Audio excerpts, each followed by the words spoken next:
Hoje falando do PL, partido de Valdemar Costa Neto e Jair Bolsonaro, que já deve ter que separar um dinheiro nosso aí dos fundos partidários, que é dinheiro do contribuinte, para pagar uma multa por questionar sem provas as eleições. Oi, Felipe, bom dia.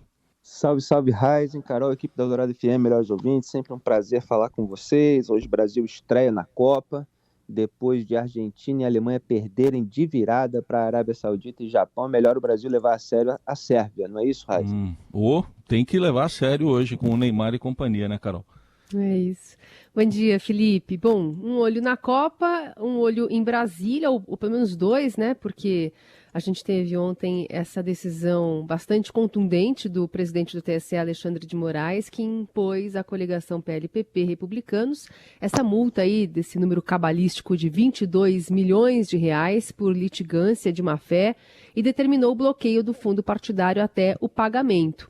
Sobre aquela questão, né, que o TSE deu 24 horas para o PL responder, né, sobre o resultado, então, do primeiro turno das eleições, que usaram as mesmas urnas em questão aí pelo PL. O PL manteve a ação original, alegando que a inclusão desse primeiro turno seria assodada e implicaria incluir todos os milhares de candidatos que disputaram algum cargo nessas eleições, e o que a gente sabe entraria, né, a revisão dos votos da maior bancada eleita para a Câmara do próprio Partido Liberal. Pois é, Carol, é um nível de descaramento completamente absurdo o do Valdemar da Costa Neto. O Alexandre de Moraes, de fato, trucou ali, ele foi testar o limite do Valdemar, quando ele reagiu de uma maneira muito célere à ação do PL no TSE, cobrando que fosse aditada aquela ação inicial para abranger também as urnas utilizadas no primeiro turno, porque são as mesmas que o PL estava tentando impugnar. Mas o que interessa ao PL por pressão de Jair Bolsonaro e de deputados bolsonaristas? É impugnar simplesmente a parte que poderia fazer com que Jair Bolsonaro vencesse o Lula, sem mudar todos os votos que resultaram na eleição da maior bancada da Câmara, formada pelo PL com 99 parlamentares, 99 deputados federais, né, mais 8 senadores. Lembrando que é justamente essa quantidade enorme de deputados que gera mais dinheiro para o partido. Então, o Valdemar não quer de jeito nenhum que esse tipo de eleição seja anulado. Então, ele faz um contorcionismo, um tremendo malabarismo, para dizer que houve problema só na eleição que prejudicou o Jair Bolsonaro. E quando, então, o Moraes o truca, ele fala assim, não, olha, é melhor só isso, porque senão vai ser um grande tumulto processual. Quer dizer, é um nível de você se fazer de sons, sabe, só corrige aqui pra gente esse negócio aqui de o Lula ter ganho do Jair Bolsonaro, mas deixa a nossa bancada, né, tranquila, porque, enfim, não vamos tumultuar tanto assim o processo. Assim, é claro que é uma jogada, e a jogada tem que ser tratada como tal. É óbvio que a ação do PL, ela deu margem a que fosse enquadrada como litigância de má-fé. Mas antes de falar sobre isso, eu queria, porque sempre pode ter gente abduzida pela bolha de propaganda bolsonarista ouvindo, para falar um pouco sobre os métodos bolsonaristas.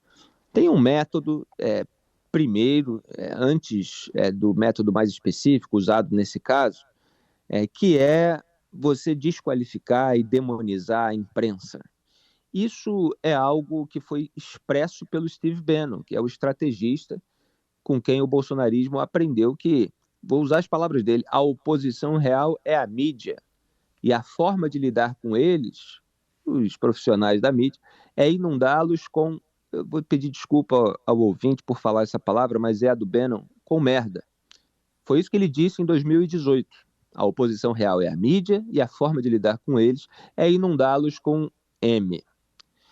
Então, isso é uma tática, porque a partir do momento que você demoniza os veículos de comunicação e as pessoas se recusam a acompanhar o trabalho de jornalistas, elas passam a se informar, entre aspas, exclusivamente com o grupo político. Então, o grupo político se torna a fonte oficial legítima, supostamente, de informação dessas pessoas. Então essas pessoas elas não confrontam mais aquilo que os políticos dizem com a realidade. Elas tomam as narrativas políticas como se elas fossem a realidade. A partir desse momento, a pessoa está completamente abduzida pela bolha. Ela não concebe, inclusive, a malícia dos políticos em disseminar simplesmente as narrativas de seu próprio interesse, conforme a sua conveniência. Então se demoniza toda a imprensa justamente para que aquelas informações incômodas ao grupo político não sejam consideradas por esse eleitorado. E aí, ou se usa alguns elementos de verdade, como, sei lá, um trecho de uma matéria ou de uma coluna para demonizar o veículo inteiro, a imprensa inteira, ou você simplesmente divide a sociedade, ou faz as duas coisas ao mesmo tempo, é o nós contra eles, é a direita contra a esquerda, etc. Sendo que é óbvio que é preciso ler tudo, ouvir tudo, ver tudo e você confrontar as narrativas e os fatos. Agora tem um outro método bolsonarista que se aplica a esse caso específico. E eu o descrevi em 5 de novembro, antes, portanto, desse episódio, que é o seguinte: número 1, criar factoide para cobertar suas culpas. 2, cobrar posicionamentos sobre o factoide. Aliás, nas redes sociais ficam lá, não vai falar nada não, não vai falar nada não sobre isso aqui e tal. 3, usar factoide para atacar instituições. 4, posar de vítima das reações institucionais. 5, defender a liberdade, que é, na verdade, a liberdade de criar factoide, mas isso eles não dizem, eles usam o conceito genérico e distorcido. E 6, mobilizar massas de manobra nessa defesa. Depois da decisão do Alexandre de Moraes, a gente vê nas redes sociais que os animadores de torcida do bolsonarismo, todo esse pessoal que percebeu que esse nós contra eles rende engajamento, rende audiência, portanto dinheiro, eles estão lá apelando a esses itens 4, 5 e 6, posando de vítima da reação, defendendo liberdade, mobilizando massas de manobra. Alguns já estão dizendo que autorizam, remetendo aquele slogan sobre intervenção militar, outros dizendo que foram esgotados os caminhos institucionais. É tudo rasteiro, é tudo superficial, porque eles não analisam os fatos. O próprio PL não havia rebatido a questão que foi devidamente desconstruída na argumentação do Moraes, sobre haver outros mecanismos de estabelecer a correspondência entre o log da urna, que é a ata, que fica ali registrada dentro da urna, essa urna foi ligada, essa urna foi desligada, aconteceu isso e aquilo, e a própria urna. Porque eles estavam dizendo lá que faltou um número de série individual e que, portanto, não poderia haver uma correspondência entre o log e a urna. Só que você tem vários outros indicadores que permitem essa correspondência. O PL não falou nada disso. Eu estava falando disso ontem na coluna, em todas as minhas análises, em comentários, porque a gente já sabia qual era a argumentação que desconstruía essa alegação falsamente técnica.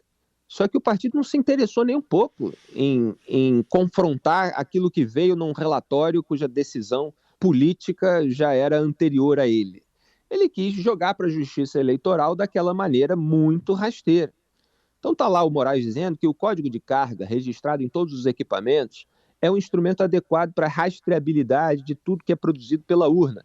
Dessa forma, é perfeitamente possível identificar o exato equipamento que gerou uma determinada zerésima, um determinado boletim de urna ou um RDV específico. Os argumentos do requerente, portanto, são absolutamente falsos, pois é totalmente possível a rastreabilidade das urnas eletrônicas de modelos antigos.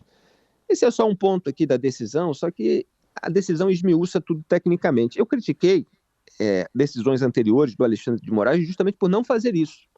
Tem um artigo meu sobre a decisão dele a respeito do Sintra, que houve uma remoção de conteúdo de rede social, com base numa resolução do TSE, que foi inclusive editada não observando o princípio da anualidade, etc. E tinha uma base jurídica em vigor, só que uma base jurídica que foi editada sem a observância do princípio da anualidade e uma decisão tomada sem esse detalhamento, essa desconstrução técnica. E dessa vez, o Moraes fez isso. E fez isso da maneira mais detalhada, seguindo aqueles argumentos que nós já estávamos apresentando na imprensa, porque a imprensa não ouve um sujeito que está lá aliado a um grupo político e pega aquilo e sai publicando, se confronta, se ouvem os especialistas no ramo, se verifica o material, se verifica o dado público. E não foi feito nada disso, porque o objetivo era estimular a mobilização desses atos bolsonaristas nas estradas e que estão provocando danos gravíssimos. A gente viu ontem aquela cena de bolsonaristas impedindo a passagem do pai que ele queria levar o filho para ser operado no olho. E o pai revoltado porque os caras estavam dizendo que ficasse cego a criança.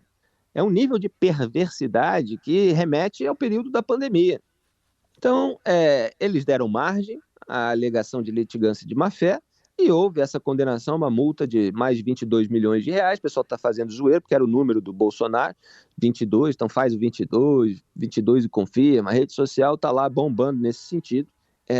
E o Moraes pegou o número de urnas, né, mais de 279 mil, multiplicou ali pelo valor, o custo unitário de cada urna, deu 1 bilhão e tanto, e seguindo ali a regra da litigância de má-fé, que você pega de 1 a 10% do valor da causa, ele pegou 2%, e 2% desse 1 bilhão e tanto são esses 22 milhões, na verdade 22,9 milhões de reais. Agora o partido vai ter que se virar para pagar.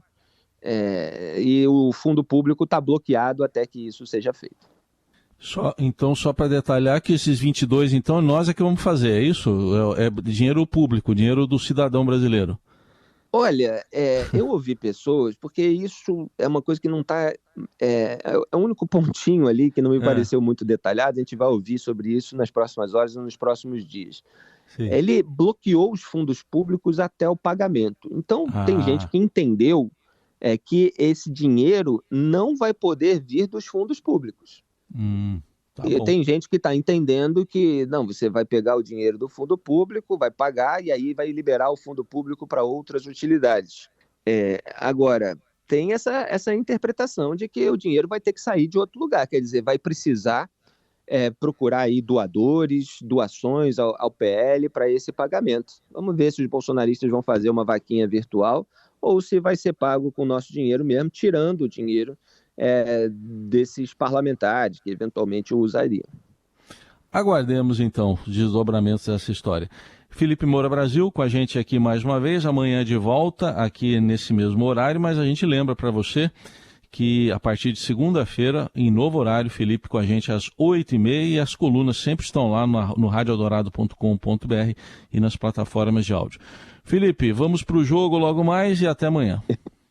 Vamos com tudo. Só um detalhezinho, que os bolsonaristas ficam falando assim, não se pode mais questionar a justiça eleitoral. Isso é mentira, tá? Não houve um questionamento. É como se você entregasse ali um relatório dizendo que 2 mais 2 igual a 5. Uma coisa completamente absurda, sem pé nem cabeça, com um objetivo político muito óbvio para quem está acompanhando a realidade desse momento. Então, é tudo narrativa porque faz parte do método bolsonarista. Você apresenta uma maluquice, fingindo que são apenas questionamentos legítimos, etc. Uma maluquice não, né? Algo muito malicioso. E aí depois vem a reação e se comprova, olha aí, como o sistema nos persegue, etc. Esse é o método que está sendo usado nesse momento. Até amanhã, boa estreia na Copa do Mundo para todos nós, um grande abraço, tchau.